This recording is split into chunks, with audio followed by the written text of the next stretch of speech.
I'm joined by Harry Littman of the Talking Feds YouTube channel and Talking Feds podcast. Harry, let's get right into it. Donald Trump is terrified about the sentencing date in the Manhattan District Attorney criminal case. It's currently scheduled for September 18th. Previously, Justice Merchan stated he's not moving that date.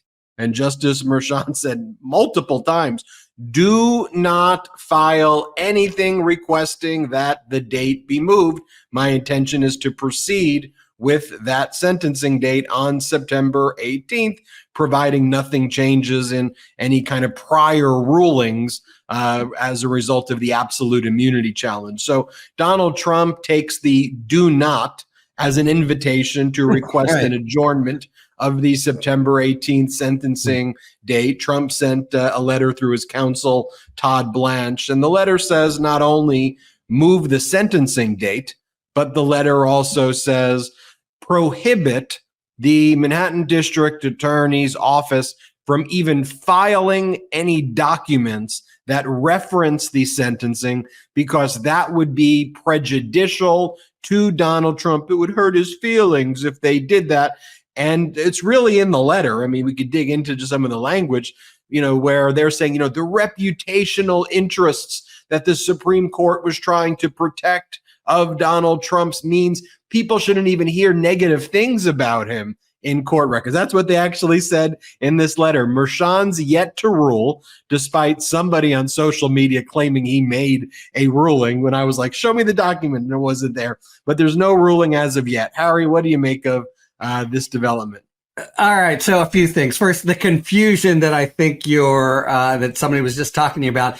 Trump tried to set this up with his third, count 'em three, motion to recuse, which Merchan was quick to deny. But then the first argument in this put off the sentencing is, well, this will get rid of the problems with your not having recused.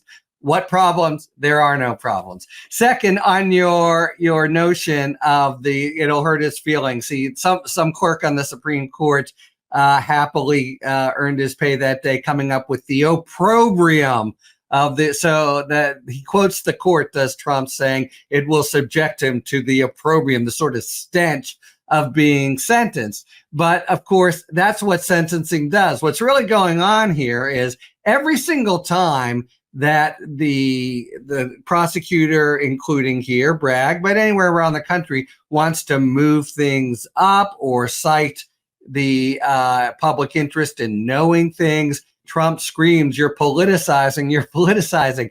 Here, we're going by the normal book. This is when it is. He actually put it back once so they could consider the immunity motion, which he's supposed to rule on September 16th, just before. But this is when it comes in its normal time, if anything late. And Trump's final argument is this is crass election interference. And why is that? Because it happens to fall before the election. That's all you can really make out of it. So he's accusing Merchan with interfering with the election because he's just going about his business.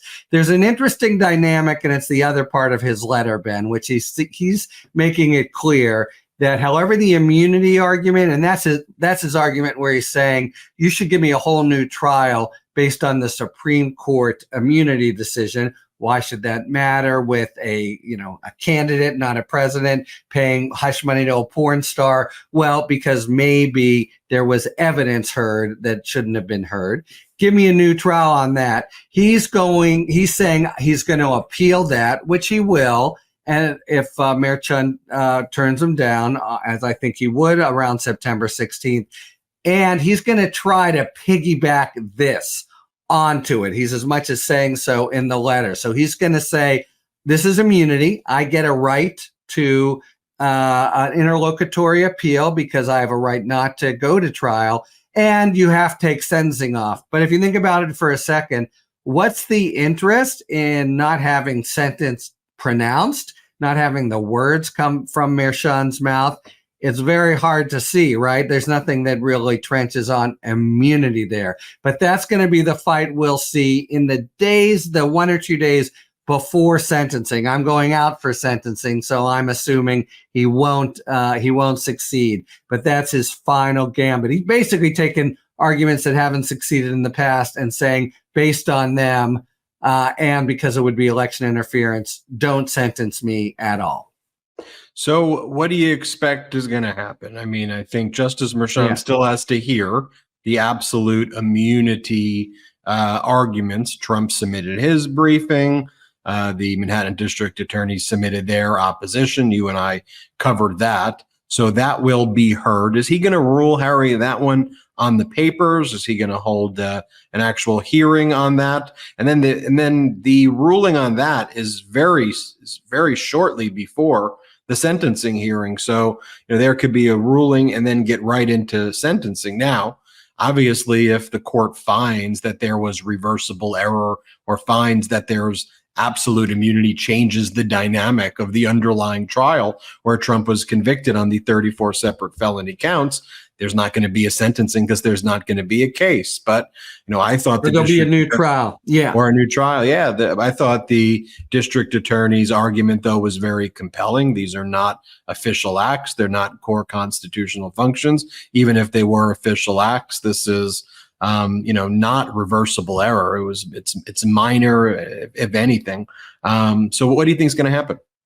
All right. So here's how I think it plays out. And it's as you're saying. I think Merchan says no new trial for you for the reasons you say. But I want to add, this is not a no-brainer because of the breadth of the Supreme Court and their aspect of the holding completely superfluous to what they were saying, that you can't even have any evidence of an immune act. And there's going to be, wrestling over the conversation that while he's president in 2018, he has with Hope Hicks in the Oval Office. I think, as you do, Ben, that even if that shouldn't have come in, and it was important evidence, the prosecutor called it devastating in closing. But what was it for? It was to show that they were all, really alarmed when Stormy Daniels' revelations came to the fore. Hope Hicks says there's plenty of other evidence there. So I think he will hold all, if not rejected all the way on the merits, say harmless error, and move to the 18th. And let me get to that in a second, because I think Trump will immediately appeal and he'll try to wrap it together with the September 18th. And he'll try every sort of last minute kind of Hail Mary to the appellate division, the Court of Appeals, the highest court in New York, and even his old buddies on the U.S. Supreme Court. But if they don't stop the music right away, and I think they should not, now it comes to the 18th and he pronounces sentence.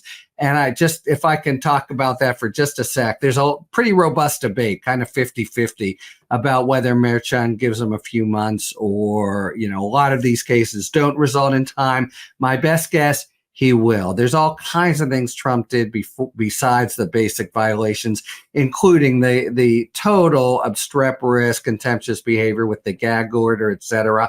I think he gives him a couple months. Of course, he won't serve it until the whole thing goes up on appeal. But the last point I want to make is, even if he gives him just a probationary sentence, we are equating that somehow with he gets away with it's basically walking.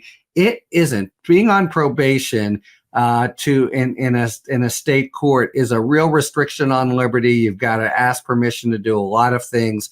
So I just think that whatever happens, Trump is going to be either president or involved in the criminal justice system for the rest of his days, including being on probation. He says, "Can I take a trip?" They say no, he does it anyway. He can put him in jail immediately, and Merchan just might.